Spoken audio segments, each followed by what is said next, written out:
అందరికి నమస్కారం. నేను మీ వెళ్తున్న జనసేన పార్టీ పాలకుర్తి నియోజకవర్గ ఇన్ఛార్జ్.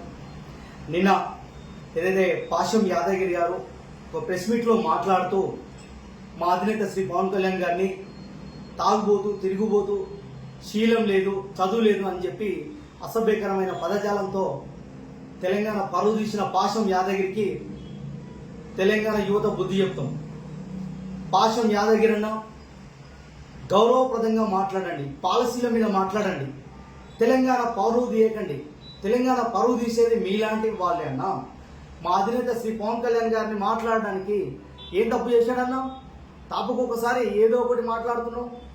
మీ మాటలు, మీరు మాట్లాడే మాటలు తెలంగాణ యువత విని, తెలంగాణ విద్యార్థి లోకం విని, తెలంగాణ యొక్క భవిష్యత్ ఏం కావాలన్నా, తెలంగాణ యొక్క పౌరులు మీ యొక్క మాటలు విని ఏ విధంగా తయారవుతారన్నా? విషపూరితమైన మాటలు మాట్లాడి ఇదేనా అన్న? మీ ఇంట్లో ఆడపిల్లలు లేరా? మీ కొడుకులు లేరా? మీ భార్య లేదా అన్న? నువ్వు మాట్లాడిన మాటలు నీ పిల్లలకు చూపెట్టు, నీ భార్యకు చూపెట్టు. నిన్ను మెచ్చుకుంటే మాత్రం నీకు సెల్యూట్ కొడతావన్నా. నువ్వు మాట్లాడే విధానాల మీద మాట్లాడన్నా, ప్రభుత్వం పాలసీల మీద మాట్లాడన్నా, ప్రజాక్షేత్రంలో సమస్యల మీద మాట్లాడన్నా. తెలంగాణ నేను దోసుకోపోతానన్నా. ఇన్ని రోజులు ఏడ ఉన్నావన్నా? ఇవాళ సమాజం కోసం ఆయన సర్వస్వం కోల్పోయి ఆయన ప్రజాక్షేత్రంలో, భారతదేశ ప్రజాక్షేత్రంలో అన్ని రాష్ట్రాలు కూడా మంచిగా ఉండే అని కోరుకునే వ్యక్తి పైన అలాంటి దుర్భాష మాట్లాడారు. ఎంతవరకు కరెక్ట్? దీన్ని మేము ఖండిస్తున్నాం. పాశం యాదగిరి అన్న, తెలంగాణ పరువు తీయకండి.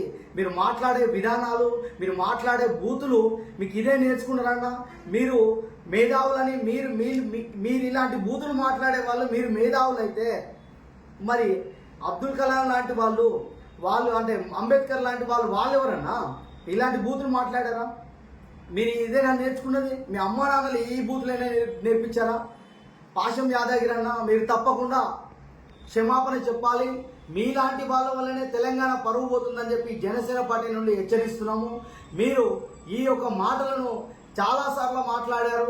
పాశం యాదగిరి అన్న, మీరు నోరు అదుపులో పెట్టుకోవాలని చెప్పి హెచ్చరిస్తున్నాము.